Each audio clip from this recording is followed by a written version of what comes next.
Back guys, as we completed a chapter in previous lectures, I hope कि आपको सब समझ आ गया होगा। और जिन्होंने कोई भी लेक्चर बीच में मिस किया है सो डोंट वरी, अब हम पूरे चैप्टर की एक शॉर्ट समरी लेने जा रहे हैं। तो चैप्टर था the living world, class +1 biology, first chapter the living world. Scientist थे अर्नेस्ट मेयर, जिनका जन्म 5 जुलाई 1904 को कैंपटन जर्मनी में हुआ। इन्हें 20वीं सदी का डार्विन कहा गया। जैसे कि डार्विन ने क्या दिया था, सिद्धांत दिया था इवोल्यूशन का, कि कैसे एक प्रजाति विलुप्त होती चली गई, जिसने अपने अंदर चेंज किया था वो क्या है, आज भी जी रही है। तो अपने 80 साल के करियर में अर्नेस्ट मेयर ने ऑर्थिनोलॉजी, टैक्सोनॉमी, इवोल्यूशन, जियोग्राफी और बायोलॉजी की हिस्ट्री और फिलोसफी के ऊपर स्टडी की थी। ठीक है जी, जो हम आज तक पढ़ रहे हैं, जो हम मॉडर्न बायोलॉजी में भी पढ़ रहे हैं। तो बायोलॉजी में सबसे पहले क्वेश्चन आता है, व्हाट इज लिविंग। लिविंग क्या है? एनी ऑर्गेनिज्म, कोई भी ऑर्गेनिज्म जो क्या कर रहा है, show twin characters, their twin characters, दो कैरेक्टर शो कर रहा है। क्या? एक तो वो क्या करता है, इंक्रीज इन मास, मास में अपने आप को बढ़ा रहा है। दूसरा increase in number of individuals, अपने इंडिविजुअल के नंबरों को बढ़ा रहा है, उसे हम क्या कहेंगे, living. Any organism which show reproduction, metabolism, that means वो क्या, उससे क्या होगा, वो अपने आप मेटाबॉलिज्म और ग्रोथ के थ्रू वो क्या करेगा, अपने मास को बढ़ा रहा है। रिप्रोडक्शन के थ्रू क्या कर रहा है, वो अपने इंडिविजुअल को बढ़ा रहा है। जो भी ऑर्गेनिज्म ये ट्विन कैरेक्टर शो कर रहा था, उसे हमने क्या कहा, living organism, whether they are trees और दे आर एनिमल्स या बैक्टीरिया। अब जैसे एग्जांपल था कि हमने क्या करा, बैक्टीरिया को देखा। बैक्टीरिया ने अपने आप को डिवाइड कर लिया। जैसे एक बैक्टीरिया था, उसने अपने आप को 2 में डिवाइड करा, 2 से आगे 4 डॉटर सेल कर ली, तो उसने क्या करा, अपने आप को डिवाइड कर लिया। तो उसने क्या करा, नंबर में अपने आप को इंक्रीज कर लिया। ठीक है जी। अब क्वेश्चन आता है कि how multi cellular organisms grow and divide. Multi cellular organisms कैसे ग्रो करते हैं और डिवाइड करते हैं। तो सबसे पहले क्या था, वो कैसे करते हैं, चाहे प्लांट्स हो या animals, by cell division. Cell division के थ्रू वो क्या करते हैं, ग्रो करते हैं और डिवाइड करते हैं। हमें पता है जैसे ऑर्गेनेलीज है, ऑर्गेनेलीज से सेल बन रही है, मिलियन ऑफ सेल से आगे टिश्यू बन रहा है, टिश्यू से फिर क्या हो रहा है, बॉडी का फॉर्म हो रहा था। तो ये डिवीजन से क्या आता है, एक छोटे से, जैसे एक छोटा सा बेबी बोर्न है, अब 5 साल में वो कुछ और था, उसकी हाइट 20 साल के बाद हाइट और कुछ है, 5 साल में उसका वेट कुछ और था, 20 साल के बाद उसका वेट कुछ और हो गया। तो उसने अपने आप को इंक्रीज किया मास में भी। और ठीक है जी, तो इसे क्या कहा गया, ग्रोथ। और जब उसकी शादी होती है तो आगे क्या है, आप थे, आपके दादाजी से आपके पिताजी हुए, आपके पिताजी से आप हुआ, तो आप क्या है, आपके दादाजी ने क्या किया, आप आगे से आगे क्या कर रहे हो, अपने इंडिविजुअल्स का नंबर क्या कर रहे हो, इंक्रीज कर रहे हो। ठीक है जी। जैसे एक एग्जांपल सेल डिवीजन का क्या है, कि एक सिंगल डिप्लॉइड जाइगोट था 2n, उसने क्या करा, एक पूरा ऑर्गेनिज्म बना दिया। ठीक है जी। एक जाइगोट, जो डिप्लॉइड जाइगोट था 2n, कैसे, मेल से स्पर्म आया जो क्या था, हैप्लॉइड 1n, फीमेल से एक एग आया, ओवम 1n। तो ये दोनों हैप्लॉइड ने मिलकर क्या बना दिया, डिप्लॉइड जाइगोट बना दिया। जाइगोट ने डिवीजन के बाद क्या करा, न्यू बॉर्न बेबी को जन्म दिया। ठीक है जी। एक आता है इसके अंदर, इन विट्रो कल्चर क्या होता है, चलो उसे हम पढ़ेंगे आगे। उससे पहले क्या था, कि इन प्लांट्स के अंदर जो ग्रोथ होती है सेल डिवीजन के थ्रू, वो क्या है, जैसे अब क्या है, हाँ, इंसान क्या है या एनिमल क्या है, हम क्या है कहते हैं ना, 18 साल या 21 साल तक उम्र बढ़ती है। तो ह्यूमन बींग्स के अंदर, एनिमल्स के अंदर क्या होता है, कि एक टाइम पीरियड पे आगे, एक टाइम फेज पे आगे क्या होती है, ग्रोथ रुक जाती है। पर प्लांट्स के अंदर क्या है, जैसे आपने देखो, आज एक पौधा देखा 50 फुट का है, 2 साल बाद देखोगे वो 52 फुट का हो जाएगा। तो जो प्लांट्स है, सेल डिवीजन के थ्रू सारी जिंदगी, सारा लाइफ स्पैन क्या करते रहते हैं, अपनी हाइट को बढ़ाते रहते हैं। जबकि एनिमल्स में cell division occur up to a certain age, but it occurs in certain tissue to replace और लॉस्ट और इंजर्ड सेल्स। पर कुछ टिश्यूज के अंदर क्या है, सेल डिवीजन लाइफ टाइम चलती है।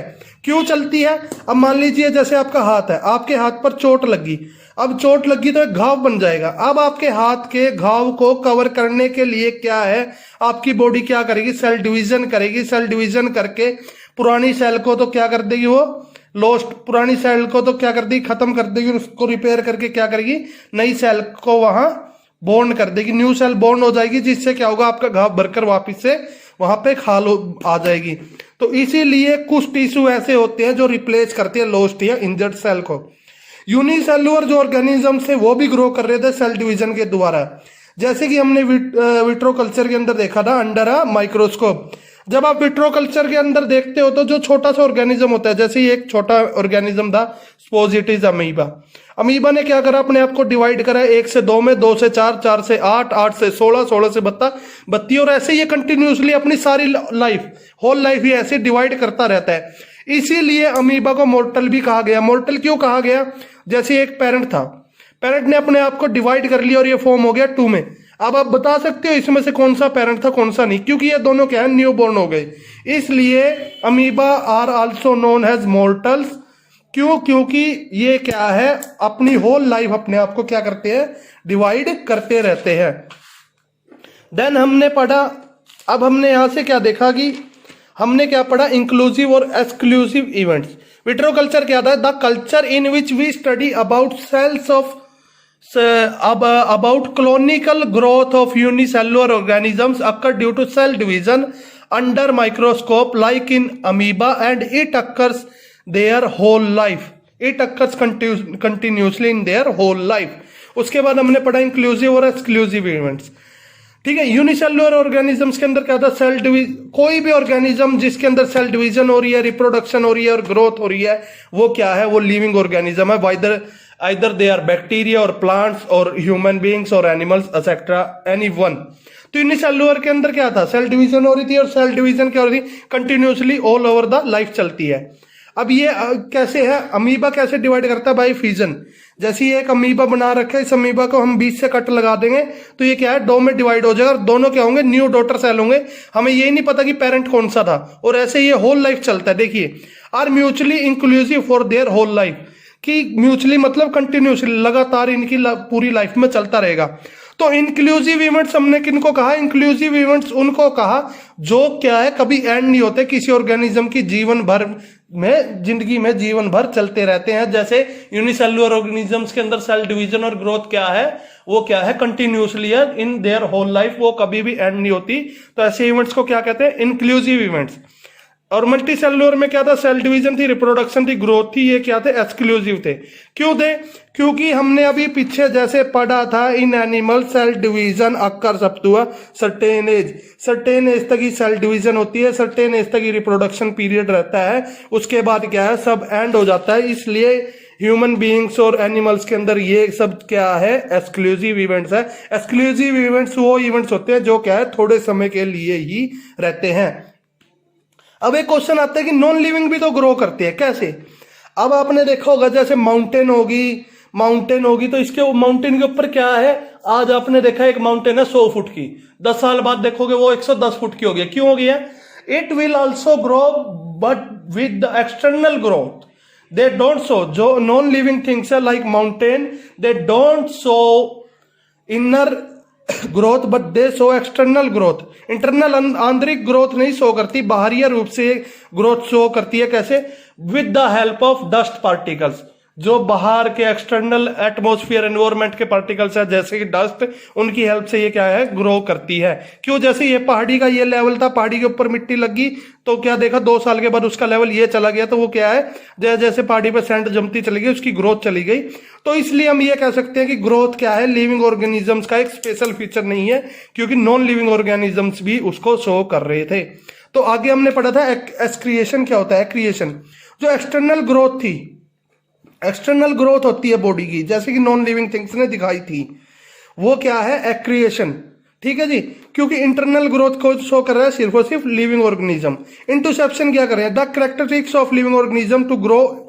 जो इंटरसेप्शन उस प्रोसेस को कहा गया जिसके अंदर क्या है, कोई भी ऑर्गेनिज्म इंटरनली भी ग्रो कर रहा था, और एक्रिएशन या एक्यूमुलेशन में क्या था, कोई भी ऑर्गेनिज्म सिर्फ और सिर्फ एक्सटर्नली ग्रो कर रहा था, जैसे कि माउंटेन। ठीक है, अब आगे हमने पढ़ा था कि क्या रिप्रोडक्शन एक डिफाइनिंग फीचर था। री का मतलब होता है फिर से, प्रोडक्शन का मतलब होता है प्रोड्यूस करना, अपने आप को जन्म देना। जब एक particular organism of a species, किसी भी स्पीसीज का एक ऑर्गेनिज्म, एक इंडिविजुअल क्या करता है, प्रोड्यूस द, अपने जैसा ही उसी स्पीसीज का और इंडिविजुअल दोबारा से क्या करता है, जन्म दे देता है अपनी पीढ़ी को आगे बढ़ाने के लिए। तो इसको क्या कहा, रिप्रोडक्शन। क्या था, देखो, जब भी एक जीव ने, एक इंडिविजुअल ने अपनी प्रजाति के और नए जीवों को जन्म दे दिया अपनी पीढ़ी को आगे बढ़ाने के लिए, तो उसको हमने क्या कहा, रिप्रोडक्शन। और ये क्या थी, एक बायोलॉजिकल प्रोसेस थी। अब हॉर्स ने क्या करा, रिप्रोड्यूस करा, उसको हमने क्या कहा, यंग वंस को ऑफस्प्रिंग या प्रोजेनी। वो क्या है, मोर या लेस सिमिलर हो सकते हैं आपस में देखने में, पर कईयों के, अब जैसे ह्यूमंस के अंदर क्या है, लेस सिमिलर होते हैं। बाप का क्या है, क्या पता बेटे की शक्ल बाप की जगह उसके दादे पे जा रही है। पर जो एनिमल्स है, एनिमल्स के अंदर वो क्या होती है, हूबहू उनकी क्या होती है, कार्बन कॉपी होती है, जीरोक्स कॉपी होती है, जिसको हम क्या कहते हैं, क्लोन भी कहते हैं। अब एसेक्सुअल रिप्रोडक्शन में क्या होता है, सिंगल पेरेंट ही क्या था, कैपेबल था to reproduce a new progeny. क्यों? क्योंकि वो क्या थे, हैप्लॉइड थे, मेल और फीमेल दोनों गैमेट्स उनके अंदर प्रेजेंट थे। ये कैसे कैसे करते हैं, ये बाय बडिंग, बाय फ्यूजन, जो हम आगे पढ़ेंगे। एसेक्सुअल रिप्रोडक्शन कैसे कैसे हो सकती है, by fusion, by budding, by fragmentation, by fusion etcetera. जैसे मैंगो था, इनके जो एसेक्सुअल रिप्रोडक्शन की जो न्यू यंग वंस होंगे, जो बेबी होगी, प्रोजेनी होगी, वो क्या होगी, देखने में बाहर से भी और जेनेटिकली भी, मॉर्फोलॉजिकली और जेनेटिकली सिमिलर होगी, इसलिए हम इन्हें क्या कहते हैं, क्लोन कहते हैं। ठीक है जी। The fusion of two haploid gamete to form a diploid zygote which further forms a new progeny which is identically similar और not identically similar to their parents. इस प्रोसेस को हमने क्या कहा, सेक्सुअल रिप्रोडक्शन। जब दो हैप्लॉइड गैमेट्स ने मिलकर डिप्लॉइड जाइगोट बना दिया तो फॉर्म एक न्यू प्रोजेनी बनाने के लिए, जो आइडेंटिकली और जो हू भी हो सकती थी और नहीं भी हो सकती थी अपने पेरेंट्स से, उस प्रोसेस को हमने क्या कहा, सेक्सुअल रिप्रोडक्शन। जैसे कि हमने देखा 1n gives to zygote 2n, जिसने आगे क्या करा, न्यू बेबी को बोर्न कर दिया। इसमें क्या था, जैसे फादर के अंदर 23 पेयर थे और मदर के अंदर 23 थे, वो दोनों पेयर किसके अंदर चले गए, 46 बच्चे के अंदर। फंगी कैसे करती है, बाय स्पोर्स के द्वारा सेक्सुअल रिप्रोडक्शन करती है। ईस्ट और हाइड्रा कैसे करती है, बडिंग। जैसे आपने देखा होगा ईस्ट के अंदर क्या था, ईस्ट के क्या करती है, अपनी एक बॉडी के पार्ट को ग्रो कर लेती है। ग्रो करने के बाद कुछ टाइम के बाद वो अपने आप को इतना ग्रो कर लेती है कि वो दूसरा पार्ट भी उसका कार्बन कॉपी हो जाता है, और वो आपस में डिवाइड करके क्या करते हैं, अलग अलग दो न्यू वंस को फॉर्म कर देते हैं। जब ये हाइड्रा में क्या था, प्लांट के अंदर, हाइड्रा के अंदर एक बॉडी पार्ट अपने आप को इस तरह डिवॉल्व कर लेता है जैसे कि वो कंप्लीट प्लांट बन जाता है। और जब वो क्या है, उसके कट लगाते हैं वहां से, और तो वो क्या है, टूट के गिर जाने के बाद कुछ टाइम के बाद अपने आप ही एक नया प्लांट को जन्म दे देता है। ठीक है जी। देन अब हमने जैसे क्या देखा था, प्लेन एरिया, फ्लैटवर्म्स। जब हम आगे एनिमल किंगडम पढ़ेंगे, बहुत ही इंपॉर्टेंट है, मस्त टॉपिक है, प्लेटी हेलमेंटिस। इनके अंदर क्या था, ट्रू रीजनरेशन थी। ट्रू रीजनरेशन का मतलब होता है कि रीजनरेट क्या करना होता है, अपने किसी अंग को वापस से बना लेना। तो इसमें ट्रू रीजनरेशन ये थी कि ये अपने, अब जैसे देखा आपने फ्लैट वर्म में, अगर उसकी बॉडी पर कहीं भी हमने हल्का सा कट लगाया तो कुछ टाइम के बाद हमने क्या देखा, उसने एक छोटे से पार्ट से होल बॉडी को दोबारा रिफॉर्म कर दिया। ठीक है जी। फ्रेगमेंटेशन क्या था, फंगी क्या करती है, फंगी होगा, फिलामेंटस एल्गी होगी और प्रोटोनेमिया मोसिस होगी। ये क्या है, फ्रेगमेंटेशन के द्वारा क्या कर रहे हैं, अपने आप को रिप्रोड्यूस कर रहे हैं, अपने आप को डिवाइड करके आगे बढ़ा रहे हैं। ये सब क्या है, सेक्सुअल रिप्रोडक्शन के टाइप है। अमीबा क्या है, यूनिसेलुलर ऑर्गेनिज्म है, ये इमोर्टल है, क्यों बता दिया था मैंने। तो नॉन रिप्रोड्यूसिंग ऑर्गेनिज्म भी है। कुछ लिविंग ऑर्गेनिजम्स है जो रिप्रोड्यूस नहीं करते, जैसे कि वर्कर बीज, सर्टाइल कपल्स, म्यूल्स एक्सेट्रा। इसलिए हम ये कह सकते हैं कि रिप्रोडक्शन का एक स्पेशल फीचर नहीं है किसका, लिविंग ऑर्गेनिजम्स का। इसके बाद बहुत ही मोस्ट ही important topic comes now, that is metabolism. All the living organisms are made of chemicals. ठीक है जी। सभी लिविंग ऑर्गेनिजम्स केमिकल के बने थे। The sum total of all the reactions occurring inside our body is known as metabolism. जो reactions हमारी body के अंदर हो रही है, उन सभी का टोटल क्या कहलाता है, मेटाबॉलिज्म। और कोई भी रिएक्शन जो हमारी बॉडी के अंदर हो रही है उसे हम क्या कहेंगे, मेटाबॉलिक रिएक्शन। मेटाबॉलिक रिएक्शन आगे दो टाइप की थी, एनाबॉलिक और कैटाबॉलिक। ये रिएक्शन ट्रांसफॉर्मेशन भी थी और कन्वर्टेड भी थी। जैसे कि एक रिएक्शन हो रही थी 1 से 2 में गई, 2 से वो 3 में गई, और जरूरी नहीं है कि वो 2 से 3 में भी चली जाए, वो इंटर कन्वर्टेड भी हो सकती है, वो 2 से 1 भी बन सकती है। ठीक है जी। जैसे क्या करा था हमने, सैंड थी, सैंड और पानी को इकट्ठा मिक्स कर दिया, तो हमने क्या करा, एक नया मटेरियल बन गया। पर जब हम दोबारा छानेंगे तो पानी अलग चला जाएगा और सैंड अलग चला जाएगा, तो वो इंटर कन्वर्टेड भी हो सकता है। अब एनाबॉलिक रिएक्शंस कौन सी हो सकती है, वो रिएक्शन, डोज रिएक्शंस जो क्या है, छोटी छोटी यूनिट से एक बड़े मॉलिक्यूल्स को बनाती है। Those reactions by those reactions by which a small monomers or small units are formed to make a large carbohydrate, ठीक है जी, उसको हम क्या कहेंगे, एनाबॉलिक। जैसे फोटोसिंथेसिस हो रही थी प्लांट्स के अंदर, CO2 और वाटर मिलकर क्या बना रहे हैं, ग्लूकोज, ठीक है जी, CO2 और H2O मिलकर क्या बना रहे हैं, ग्लूकोज।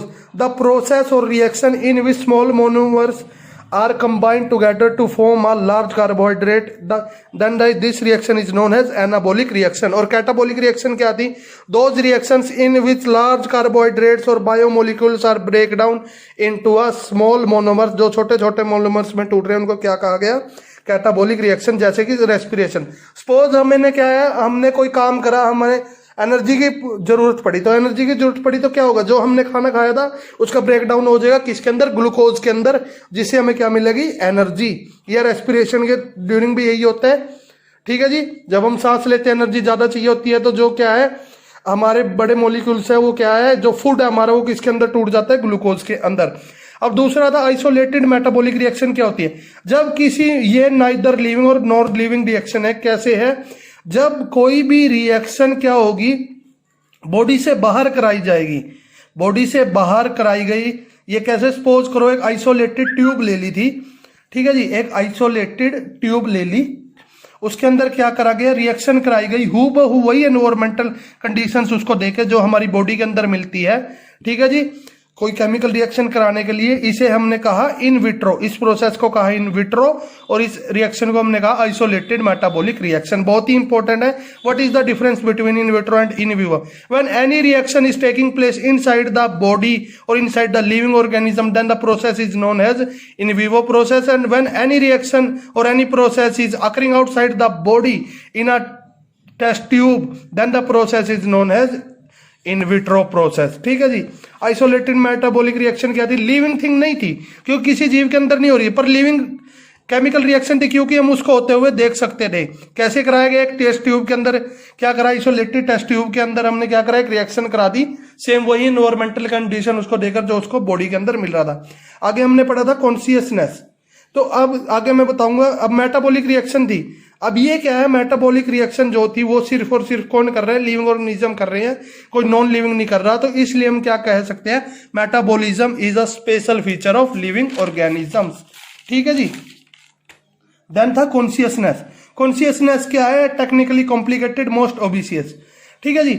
इसमें क्या था, देखो सिंपली बता देता हूं आपको। जब भी कोई चीज हमारे शरीर को लगती है तो हमारे शरीर को, जैसे मैंने आपको मुक्का मारा तो आपको क्या हुआ, थोड़ी चोट फील हुई, वो आपके ब्रेन के पास मैसेज गया और आपने उसके खिलाफ क्या किया, रिस्पॉन्स करा। या फिर मैंने आपकी तरफ बॉल फेंकी, आपके आईज ने, आपके सेंसिंग ऑर्गन ने उसको देखा, ब्रेन को मैसेज दिया और आपने क्या करा, बॉल को कैच कर लिया, उसके प्रति रिस्पॉन्स करा। तो कॉन्शियसनेस कहते हैं सतर्कता को। क्या था इसके अंदर, क्या होता है, सेंसिंग रिस्पॉन्सिंग मैकेनिज्म। प्लांट्स भी क्या है, कॉन्शियसनेस है किसके प्रति, अबॉर्टिक कंपोनेंट्स के प्रति, टेम्परेचर, लाइट, वाटर और क्या था, पोल्यूशन, ठीक है जी। Photoperiod effect, reproduction in seasonal breeder. जो सीजनल ब्रीडर होते हैं, जो क्या है, आमतौर पर जैसे मौसम चेंज होता है, कोई क्या करते हैं, जैसे आप देख रहे होगे फर्टिलाइजेशन के लिए, रिप्रोडक्शन के लिए अब कछुए क्या है, समुद्र के किनारे आ चुके हैं, समुद्र से बाहर आकर किसकी अब प्रेजेंस में, photoperiod in the presence of light, वे क्या कर रहे हैं, रिप्रोडक्शन कर रहे हैं। ह्यूमन आर सेल्फ कॉन्शियस, बहुत इंपॉर्टेंट क्वेश्चन है, एक नंबर का आ जाता है। All living organisms are not self conscious but human beings are self conscious. Self conscious क्यों होते हैं, क्योंकि ह्यूमन बींग्स को अपने अच्छे भले का अच्छी तरह से पहले ही पता होता है। तो ये भी क्या है, लिविंग ऑर्गेनिजम्स का ही एक स्पेशल फीचर है। अब क्या था, कार्लस लिनियस ने क्या किया था, कार्लियस लिनियस ने बायोनोमियल नोमेनक्लेचर दिया था। बायोडाइवर्सिटी क्या होती है, जो नंबर ऑफ स्पीसीज प्रेजेंट है हमारे क्या यूनिवर्स के अंदर, हमारे क्या एनवायरमेंट के अंदर, उसे क्या कहते हैं, बायोडाइवर्सिटी, ठीक है जी। अब हमें पता है 1.7 to 1.8 मिलियन क्या है, स्पीसीज प्रेजेंट है हमारी अर्थ पर। नोमेनक्लेचर क्या है, by a same name particular, एक ही सेम नाम से जब किसी ऑर्गेनिज्म को सारी दुनिया के अंदर बुलाया जाता है तो उसे हम क्या कहते हैं, नोमेनक्लेचर। इस प्रोसेस को आइडेंटिफिकेशन क्या था, किसी भी ऑर्गेनिज्म को अच्छी तरह से पूरी जांच पड़ताल करके डिस्क्राइब करना, उसके बारे में बताना, क्या था उसकी identification. ICBN international code for botanical nomenclature और ICZN क्या था, international code for zoological nomenclature. Binomial nomenclature किसने दिया था? कार्लस लिनियस ने। जैसे बायो का मतलब है टू, नोमियल नेम्स, तो इसके अंदर दो कंपोनेंट्स होते हैं, first is the generic names, second is the specific epithet. जैसे मैंगो है, मैंगो का क्या था? Mangifera indica. Mangifera will be the genus and indica was the species.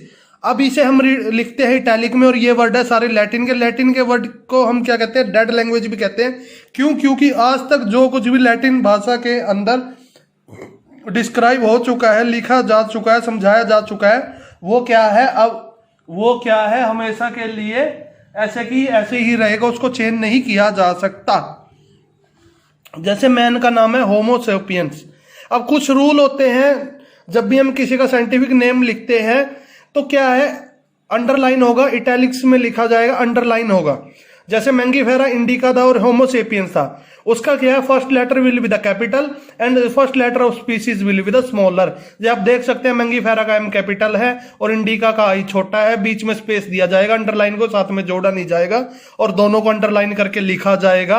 और अगर ये प्रिंटेड होंगे, अगर मान लीजिए कोई साइंटिफिक नेम बुक में लिखा हुआ है तो वो अंडरलाइन नहीं है, तो वो कंपलसरी है, किसमें होना चाहिए? इटैलिक भाषा के अंदर होना चाहिए। इटैलिक भाषा के अंदर क्या होता है? वर्ड थोड़े से तिरछे होते हैं। थर्ड क्या है? कई बार हम क्या करते हैं? ऑथर का नाम भी लिख देते हैं। जैसे कार्लस लिनियस हो गया। अब मान लीजिए नोमेनक्लेचर दिया था कार्लस लिनियस ने, प्लस मैंगीफेरा की खोज अगर लिनियस ने किया, पीछे साइंटिफिक नेम लिख दिया या फिर ऑथर का नाम लिख दिया, मैंगीफेरा इंडिका लिन। ठीक है जी। आगे बहुत ही इंपॉर्टेंट चैप्टर है टैक्सोनॉमी एंड सिस्टमैटिका। टैक्सोनॉमी क्या थी? कि it deals with the study of all organisms classified into various taxa based on their characteristics. कि लिविंग ऑर्गेनिजम्स को, जीवों को विभिन्न विभिन्न प्रणालियों के अंदर उनके गुण और चरित्रों के आधार पर बांटने की प्रक्रिया को हमने क्या कहा था? टैक्सोनॉमी। क्लासिफिकेशन क्या था? Grouping into convenient